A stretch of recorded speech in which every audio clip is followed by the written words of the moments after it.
नमस्कार, स्वागत है आपका। आप देख रहे हैं खबरों का डबल डोज 1 और 11। आपके साथ हूं मैं नेहा बाकी। नमस्कार, आपके साथ मैं हूं अर्पिता आर्या। शुरुआत कर लेते हैं बड़ी खबर के साथ। राष्ट्रीय कानून पर आज सुप्रीम कोर्ट में फिर सुनवाई हो रही है। सुप्रीम कोर्ट ने केंद्र को अपना रुख साफ करने को कहा है। आज तक का ही वक्त दिया था। राष्ट्रीय कानून पर सुनवाई करते हुए सुप्रीम कोर्ट ने सरकार से 3 सवाल किए, लेकिन सबसे मुश्किल सवाल राष्ट्रीय कानून में बदलाव की समय सीमा को लेकर। सुप्रीम कोर्ट ने पूछा कि अंग्रेजों के जमाने का कानून का आजाद भारत में आखिरकार काम क्या है। पहले केंद्र सरकार ने राष्ट्रीय कानून को सही ठहराते हुए सुप्रीम कोर्ट से इस कानून को चुनौती देने वाली याचिका को खारिज करने का अनुरोध किया था, लेकिन सुप्रीम कोर्ट के सख्त रुख के देखते हुए अब सरकार ने राष्ट्रीय कानून में बदलाव का मन बना लिया है। सुनवाई ये अहम, जिस पर सबकी नजरें टिकी हुई हैं, राष्ट्रीय कानून पर ये सुनवाई सुप्रीम कोर्ट में जारी है। आज सरकार को अपना पक्ष इस कानून के बारे में रखना है।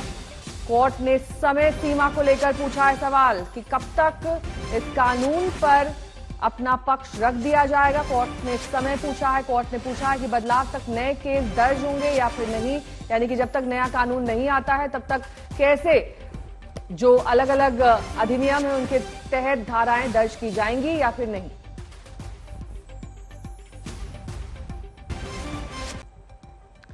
राजद्रोह कानून पर आज सुप्रीम कोर्ट में फिर सुनवाई हो रही है। सरकार ने कोर्ट को बताया कि जब तक राजद्रोह कानून पर पुनर्विचार नहीं होगा तब तक कुछ उपाय किए जा सकते हैं। सरकार ने इस संबंध में कुछ उपाय का मसौदा बनाया है।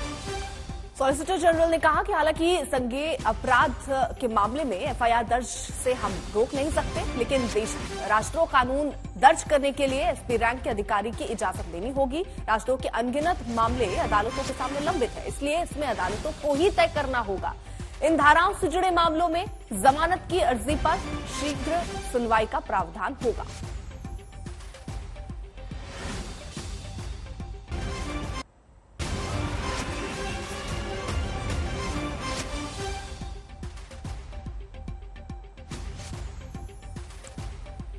अनीशा मेरी सहयोगी सब तमाम जानकारी के साथ जुड़ गई। अनीशा, सुप्रीम कोर्ट में जिरह चल रही है, सुनवाई हो रही है, सरकार को अपना पक्ष रखना है, लेकिन इतनी जल्दी फैसला नहीं आएगा। ये मामला अभी लंबा खिंच सकता है क्योंकि इसमें कई कानूनी पेचीदगियां हैं जिन्हें समझने और जानने की जरूरत है।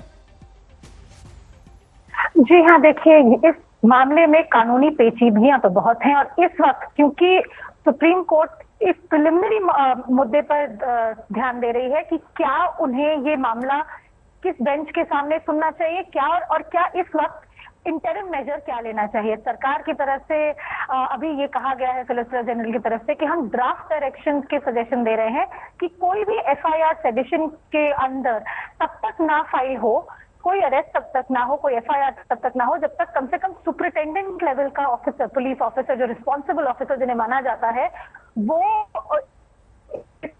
प्रिलिमिनरी इंक्वायरी करके अपना अप्रूवल ना दें।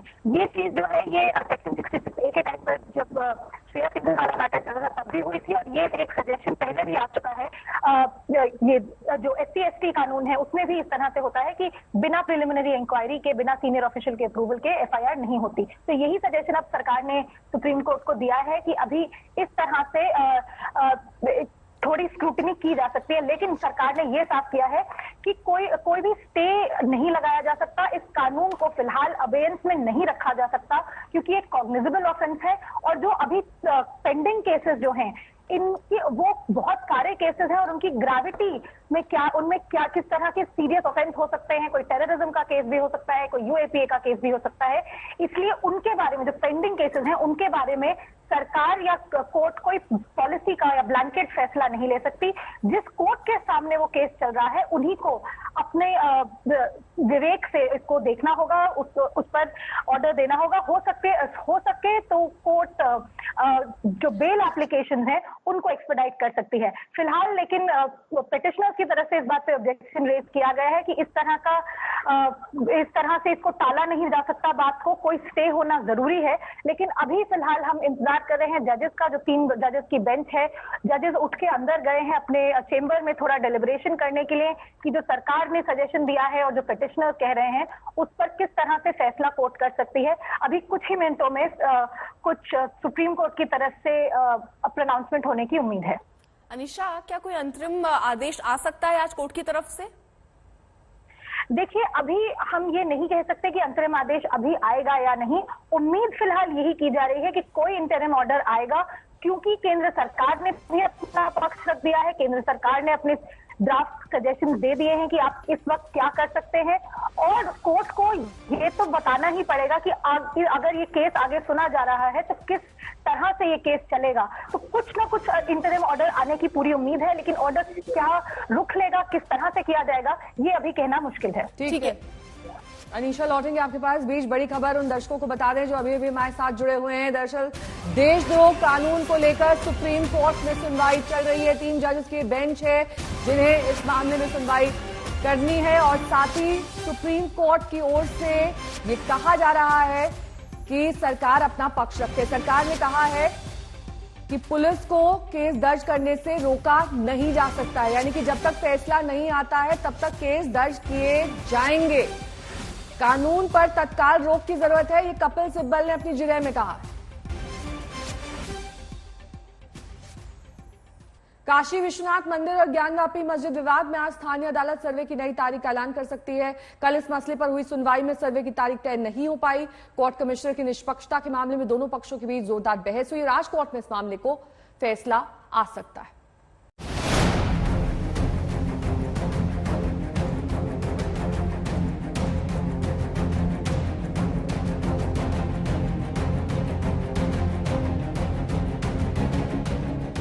काशी में ज्ञानव्यापी पर गदर तो हो ही रहा था, मथुरा और आगरा में हलचल तेज हो गई। आज वाराणसी में श्रृंगार गौरी केस में सिविल जज की अदालत में सुनवाई हुई। कोर्ट कमिश्नर की निष्पक्षता मामले पर दोनों पक्षों के बीच जोरदार बहस हुई। मुस्लिम पक्ष कोर्ट कमिश्नर बदलने की मांग पर अड़ा है, वहीं हिंदू पक्ष ने मस्जिद में सर्वे और वीडियोग्राफी कराने के लिए समक्ष अधिकारियों को आदेश देने की मांग की। कमिश्नर की तरफ से सुनवाई हो चुकी है, वकील कमिश्नर चेंज करने के बाबत सुनवाई हो चुकी है, लेकिन मात्र जो हमारे द्वारा प्रार्थना पत्र दिया गया, बाजीगढ़ द्वारा दिया गया है कि तहखाना खुलवाया जाए, ब्रैकेटिंग के अंदर घुसवाया जाए, यदि ताला बंद है तो ताला को तोड़वाया जाए, और मेरी कमीशन गर्भगृह में ही कराया जाए, ब्रैकेटिंग के बाहर कराया जाए। इसके बाबत कोर्ट उनको आपत्ति उन्होंने देने के लिए समय मांगा है। वहीं इस पर सियासत भी चरम पर है। यूपी बीजेपी के फायर ब्रांड नेता और मेरठ के सरधना से पूर्व विधायक संगीत सोम का विवादित बयान सामने आया। सोम बोले, ज्ञानवापी का 2022 में 1992 जैसा हश्र होगा। जब अधिकारी कोर्ट के आदेश पे जो गए हैं, जब अंदर जाएंगे तो वो देखेंगे वहाँ तो स्वास्तिक बना हुआ है, वहाँ तो भगवान की मूर्ति लगी हुई है। आप जानते हैं कि जब बाहर लोगों को ये पता लगेगा तो क्या होगा, आप भी जानते हैं। जो 92 में हुआ वो 22 में होगा। उधर कृष्ण जन्मभूमि मामले में मथुरा कोर्ट में सुनवाई नहीं हो सकी। वादी महेंद्र प्रताप सिंह एडवोकेट और केशव देव बनाम शाही मस्जिद ईदगाह केस में सुनवाई होनी थी। मथुरा में वादी पक्ष का दावा है कि मथुरा की ईदगाह मस्जिद में कमल के निशान हैं, ओम और स्वास्तिक के निशान भी हैं।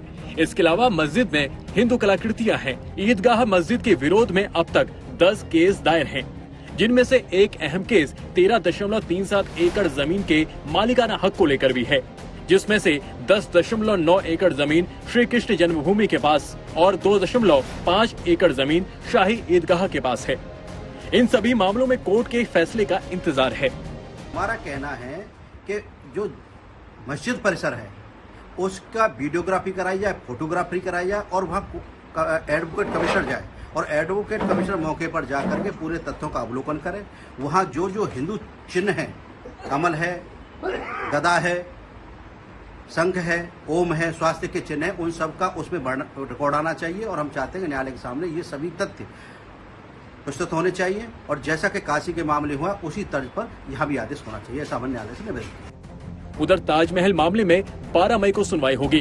ताजमहल के 22 बंद कमरे खोले जाने, वीडियोग्राफी कराए जाने और कमेटी बनाकर हिंदू देवताओं से संबंधित साक्ष्यों की जांच करने के लिए दायर की गई याचिका पर सुनवाई नहीं हो सकी। इलाहाबाद हाईकोर्ट की लखनऊ बेंच में दायर याचिका में कहा गया है कि ताजमहल के 22 कमरों में तेजो महालय के पुख्ता सबूत हैं। याचिका के मुताबिक वो सबूत हिंदू देवताओं की मूर्ति के रूप में है। फिलहाल उन 22 कमरों में किसी को जाने की इजाजत नहीं। याचिकाकर्ता का कहना है कि उन सभी 22 कमरों को खोला जाए ताकि मंदिर या ईदगाह वाले विवाद का अंत हो। मुझे नहीं समझ में आता विरोध करने वाले क्यों विरोध कर रहे हैं। मैं सीधी सी बात एएसआई परीक्षण की बात कर रहा हूँ। एएसआई परीक्षण से आपत्ति किसको होनी चाहिए? आप ऐसा कौन सा सच है जो एएसआई की परीक्षण नहीं होने देना चाह रहे हैं? आप चोर की दाढ़ी में तिनका वाली स्थिति स्वयं क्यों क्रिएट कर रहे हैं विरोध करके? मुझे लगता है जो सभ्य समाज है, पढ़े लिखे लोग हैं, जो भी थोड़ा विज्ञान को समझते हैं, जो भी थोड़ा चीजों को समझते हैं, वो एक बार मेरी याचिका पढ़ेंगे तो उनको लगेगा कि ये जो मांग है जेन्युइन मांग है। मैं ये नहीं क्लेम कर रहा हूँ कि शिव मंदिर घोषित है या शिव मंदिर कर दिया जाए। मैं ये नहीं क्लेम कर रहा हूँ कि उसको मकबरा कर दीजिए। मैं सिर्फ इतना कह रहा हूँ कि जो 22 कमरे हैं उसको खोल दीजिए, उसका रहस्य सामने आ जाए। अब आपको बताते हैं कि ताजमहल के उन 22 कमरों की मिस्ट्री क्या है। एक रिपोर्ट के मुताबिक ताजमहल के मुख्य मकबरे और चमेली फर्श के नीचे 22 कमरे बने हैं। ये वही 22 कमरे हैं जो आखिरी बार 1934 में खोले गए थे, यानी आजादी के पहले कमरों को खोला गया था और आजादी के बाद से लेकर अब तक 22 कमरों को खोला नहीं गया। एक दावे के मुताबिक सभी 22 कमरे मुगल काल से बंद हैं।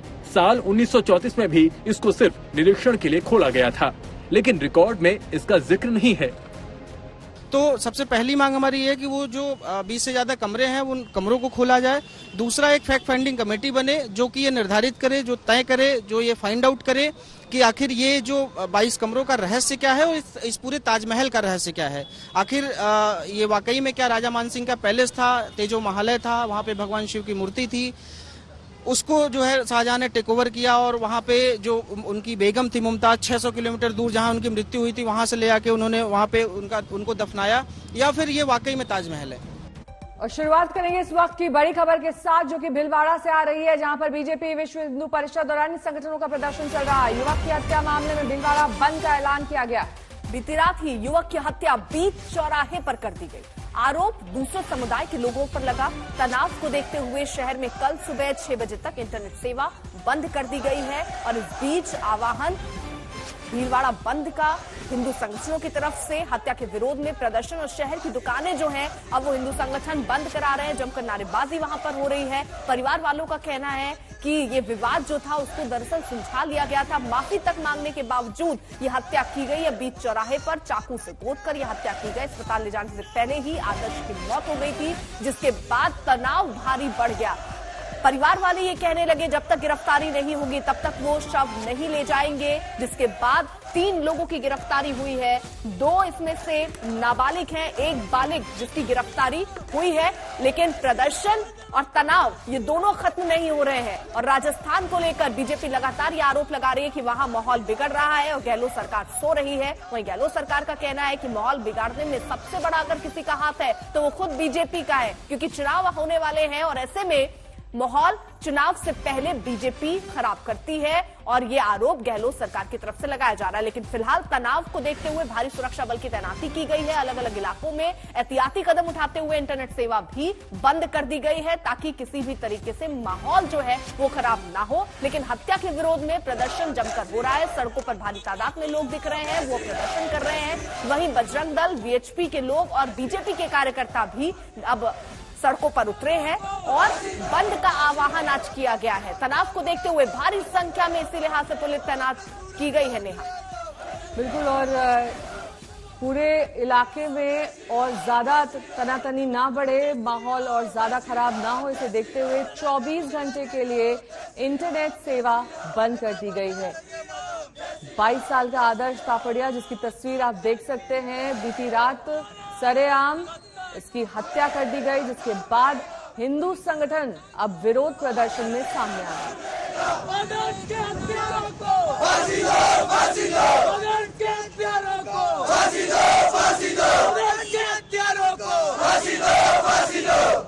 वंदे मातरम, जय श्री राम, जय श्री राम, जय श्री राम, भारत माता की जय, भारत माता की जय, जय श्री राम, जय श्री राम, जय करो वीर बजरंगे, जय करो वीर बजरंगे, आवाज दो, हम एक हैं, जय श्री राम, जय श्री राम, जय श्री राम, जय श्री राम, जय श्री राम, जय श्री राम, जय श्री राम, वंदे मातरम, जय श्री राम। ये घटना पुलिस की लापरवाही और प्रशासन की लापरवाही के चलते हुई है।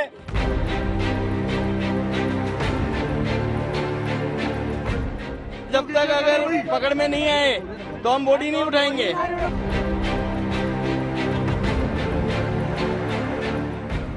इनको हम चेता के आए थे। जब हम मिलने गए थे तो कि ये रिएक्शन में कोई न कोई घटना जरूर होगी, आप सावधान रहना।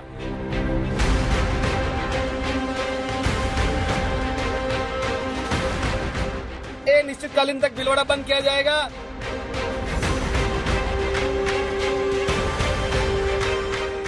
राजस्थान में कहां गई सुरक्षा, कहां गया कानून का राज?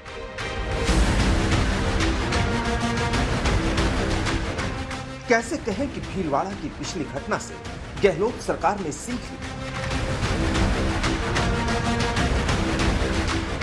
कैसे कहा जाए कि गहलोत की पुलिस ने शहर में शांति बनाए रखने का बेड़ा उठाया और उस पर अमल किया?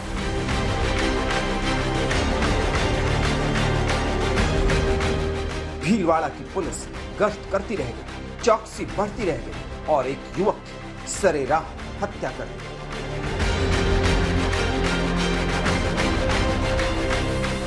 कितनी शर्मनाक है कि जिस भीड़ में 4 मई की देर रात समुदाय विशेष के 2 युवकों पर हमला हुआ, उसी भीलवाड़ा में युवक को तड़पा तड़पा कर मार डाला।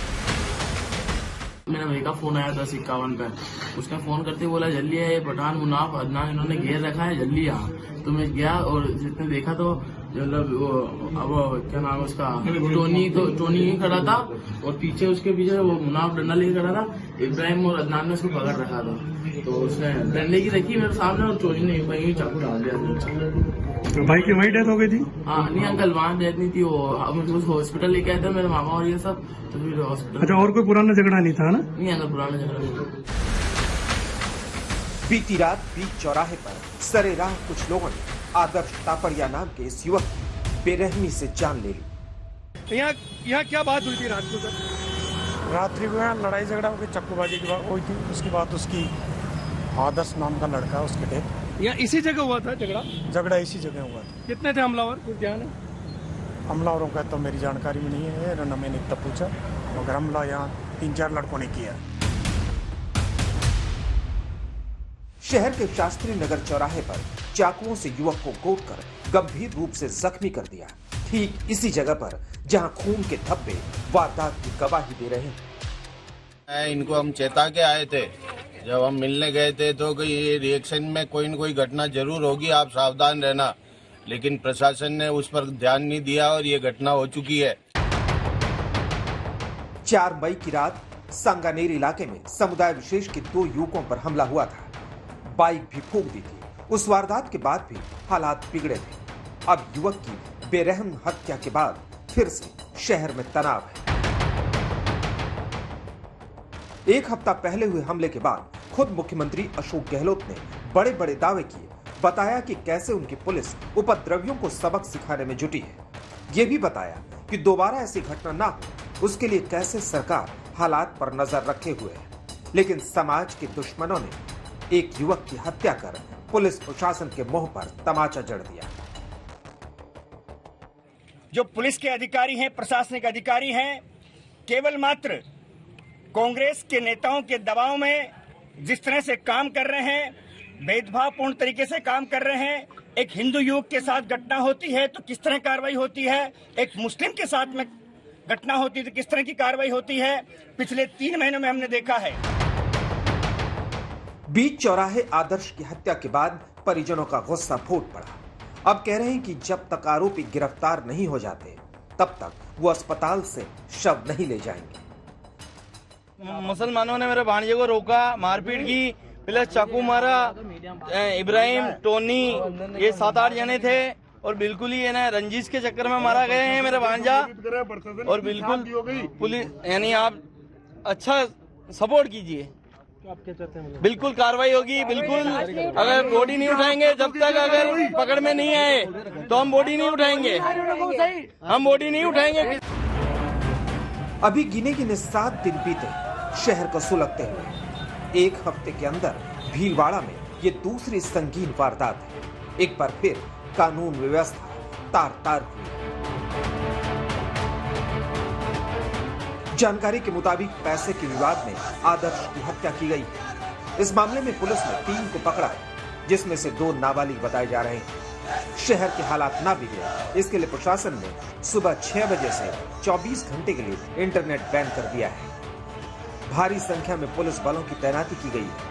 आज बीजेपी, वीएचपी और हिंदू जागरण मंच ने वारदात के विरोध में शहर बंद का ऐलान किया है। प्रमोद तिवारी के साथ देवंकर वधावन, भीलवाड़ा, आज तक। दरअसल भीलवाड़ा अकेला शहर नहीं है राजस्थान का जहां पर इस तरह का तनाव दो समुदायों के बीच देखने को मिल रहा है। पहले भी हमने देखा था कि वहां पर इसी तरह की घटनाएं जब हुई थी तो कैसे अलग अलग हिंदू संगठन सामने आए थे, लेकिन इस बार भीलवाड़ा में 3 आरोपी अब तक हिरासत में लिए गए हैं क्योंकि जिस युवक की हत्या की गई उसके परिवार वालों ने शव लेने से इनकार कर दिया था। उनका कहना था कि जब तक गिरफ्तारी नहीं होती है आरोपियों की तब तक वो शव नहीं लेंगे।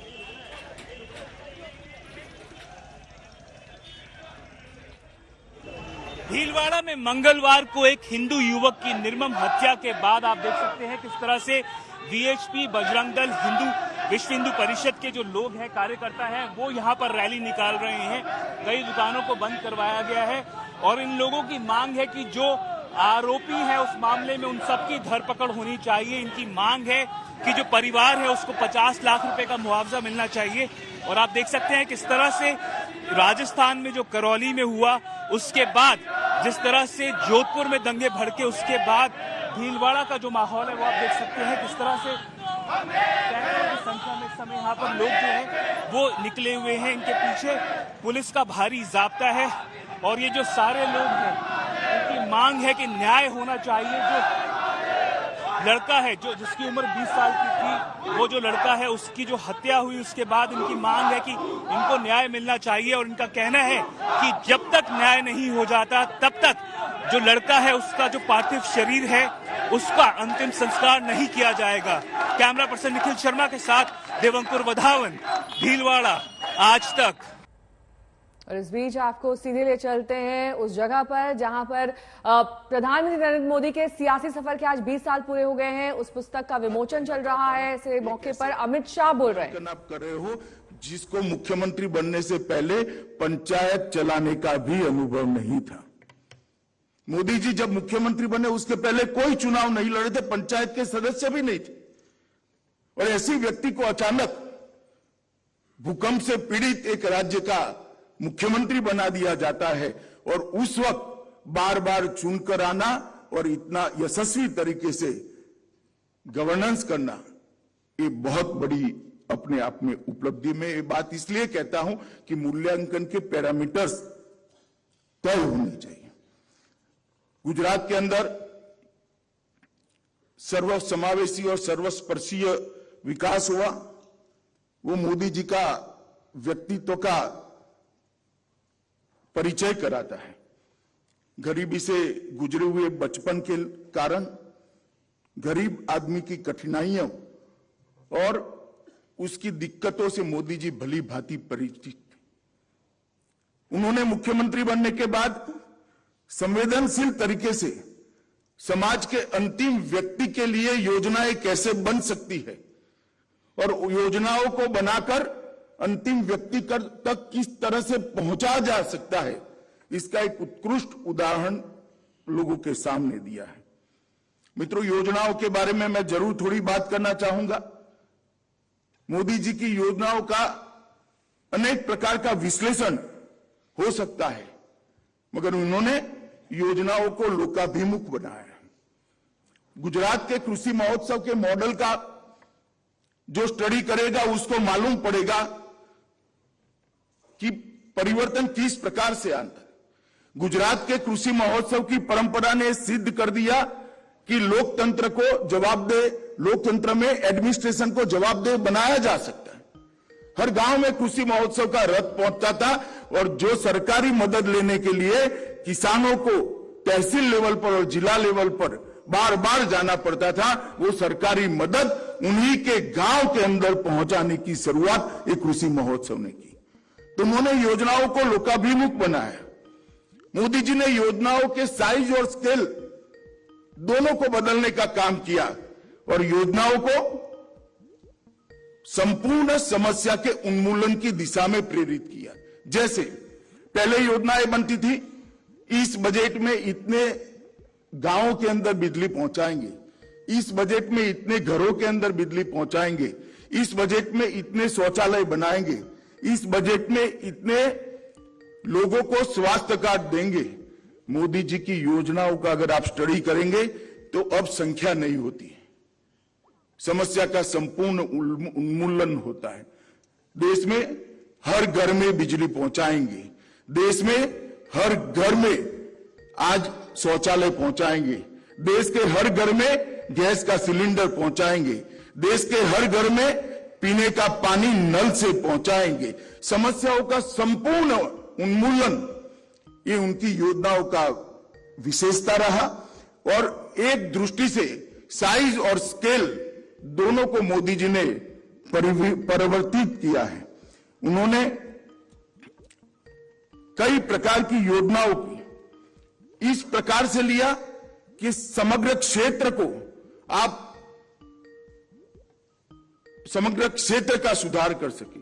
मैं छोटा सा उदाहरण गुजरात के शिक्षा व्यवस्था के लिए उन्होंने किया, इसका कहना चाहता हूं। जब गुजरात में मोदी जी मुख्यमंत्री बने तब हमारा ड्रॉप आउट रेशियो 42% था और एनरोलमेंट 68% था। मोदी जी ने बेटी बचाओ बेटी पढ़ाओ योजना कार्यक्रम हाथ में लिया, इससे एनरोलमेंट 100% हुआ और ड्रॉप आउट रेशियो 1% से भी नीचे चला गया। एक प्रकार से समस्या का संपूर्ण समाधान की दिशा में उनके कार्यक्रम भी बने, योजनाएं भी बनी। इसके बाद क्वालिटी सुधारने के लिए गुणोत्सव का आयोजन किया और आज मैं कह सकता हूं कोई क्रेडिट लेने के लिए कुछ। और इस बीच बड़ी खबर आपको बता दें, सुनवाई चल रही थी देशद्रोह मामले पर सुप्रीम कोर्ट में। अब सुप्रीम कोर्ट से ये बात सामने निकल के आई है कि देशद्रोह के पुराने मामलों पर सुनवाई दरअसल रोक दी जाए। अर्पिता, जिस मामले को लेकर सबसे ज्यादा संघर्ष था उसी को लेकर दरअसल एक स्थिति स्पष्ट यहां पर होती हुई दिखाई दे रही है कि समीक्षा होने तक कोई नया केस नहीं दर्ज किया जाएगा किसी भी राज्य में। यानी कि जब तक समीक्षा पूरी नहीं होती है कोई भी मामला देशद्रोह का आता है उसे दर्ज ना किया जाए। जुलाई के तीसरे हफ्ते में यानी कि जब कोर्ट बंद हो जाएंगे उसके बाद जब पुनः खुलेंगे तब दोबारा सुनवाई शुरू होगी। जेल में जो लोग बंद हैं वो कोर्ट में अपील कर सकते हैं। नागरिकों के अधिकारों की रक्षा सबसे ज्यादा जरूरी है, ये कोर्ट का मानना है। देश में राम के नाम की राजनीति बहुत है, इतनी ही कि राम के नाम पर ही सब खुद को बड़ा हिंदूवादी साबित करना चाहते हैं और हर कोई अपने आप को राम के सहारे हिंदूवादी साबित करने में लगा भी हुआ है। महाराष्ट्र से राज ठाकरे और आदित्य ठाकरे अयोध्या आ रहे। छत्तीसगढ़ में कांग्रेस सरकार के मुख्यमंत्री सॉफ्ट हिंदुत्व को ताकत बना रहे। बिहार में नीतीश सरकार जानकी नवमी को भव्य तरीके से मनाती है। इस साल से लेकर 2024 तक बीजेपी के सामने अपनी अपनी पॉलिटिकल पोजीशनिंग की क्या ये चुनावी फील्डिंग है? जैसे महाराष्ट्र में बीएमसी का चुनाव आ रहा, खुद को बड़ा हिंदुत्ववादी दिखाने की होड़ है ठाकरे बंधुओं के बीच। राज ठाकरे 5 जून को अयोध्या जाने वाले हैं। उनके पोस्टर लग गए कि राज तिलक की करो तैयारी। 10 जून को आदित्य ठाकरे अयोध्या जा सकते हैं। अभी से पोस्टर वार हो गई जिसमें शिवसेना कहती है कि असली आ रहा है, नकली से सावधान। राजनीति इतनी भर नहीं, राज ठाकरे के अयोध्या दौरे को लेकर यूपी में अयोध्या और कैसरगंज दोनों जगह के बीजेपी सांसद ही आमने सामने आ गए। बीजेपी सांसद ब्रजभूषण शरण सिंह राज ठाकरे को उत्तर भारतीयों का विरोधी बताते हुए अयोध्या में ना घुसने देने की चेतावनी देते हैं। अयोध्या के बीजेपी सांसद स्वागत करने की तैयारी करते हैं।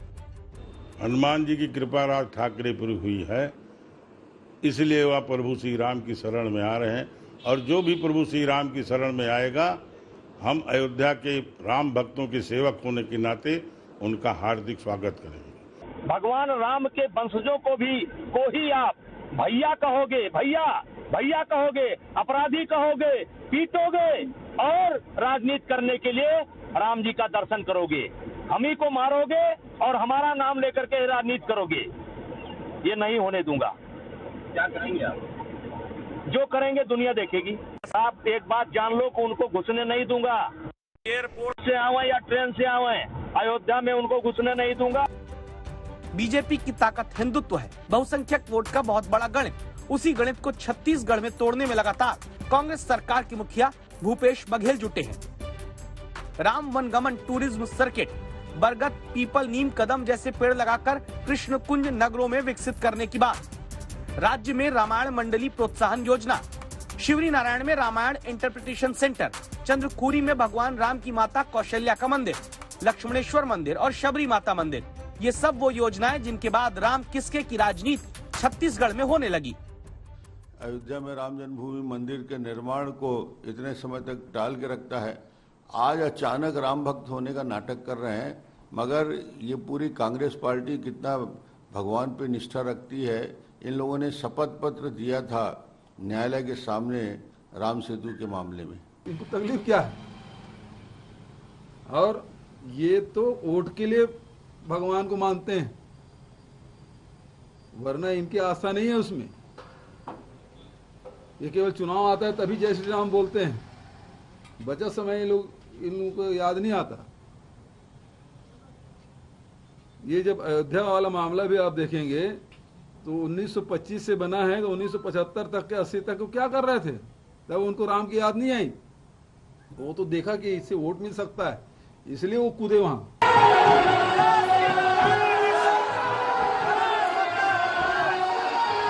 राम को राजनीति के लिए इतना सहायक राजनेताओं ने बना लिया कि जानकी नवमी की शुभकामनाएं भी बिहार के नेताओं की पोस्ट तक सीमित रही।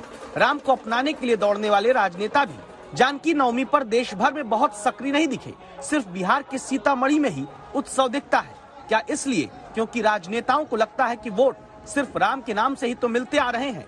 आज तक ब्यूरो। लखीमपुर कांड के मुख्य आरोपी आशीष मिश्रा के तेवर अब भी ढीले नहीं पड़े हैं। कोर्ट में पेशी पर जाते हुए आशीष मिश्रा फुल टशन में दिखाई दिया। पुलिस कस्टडी में होने के बावजूद वो मूंछों पर ताव देता नजर आया।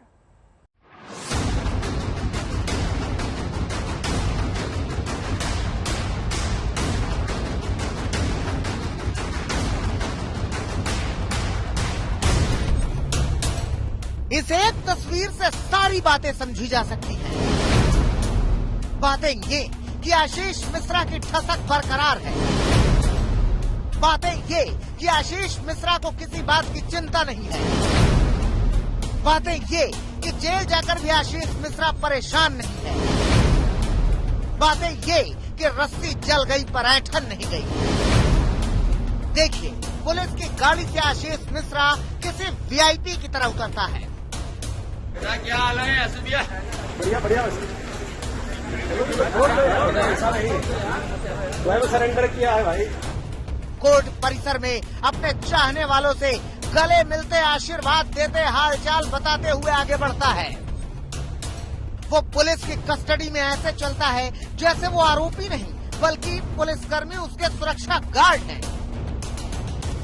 मीडिया के कैमरों को देखते ही आशीष मिश्रा का हाथ अपनी मूंछों पर जाता है और वो मूंछों को ताव देता है और जताने की कोशिश करता है कि ये है उसका रौला, ये है उसका रुआब, ये है उसका जलवा, ये है उसकी ऐंठन, ये है उसकी ठसक। इन तस्वीरों को देखने के बाद भला कौन कहेगा कि झट सफेद कपड़े में पुलिस के बीच मूंछों पर ताव देते हुए आ रहा ये वो आरोपी है जिस पर आरोप है किसानों को कुचलने का। आज आशीष मिश्रा को पेशी के लिए लाया गया था। उसके डिस्चार्ज एप्लीकेशन पर सुनवाई होनी थी, लेकिन कोर्ट ने तारीख आगे बढ़ा दी। तो डिस्चार्ज एप्लीकेशन पहले से आशीष मोनू की पड़ी थी, उस पर हमने आपत्ति दाखिल कर दी है। शेष लोगों की जो आपत्ति आई है, जो डिस्चार्ज एप्लीकेशन आई है, उनके लिए हमने 10 दिन का समय मांगा है और 10 दिन का समय दिया गया। हम उसमें जो है आपत्ति दाखिल कर देंगे। उसके बाद मतलब डिस्चार्ज एप्लीकेशन पे बहस होगी।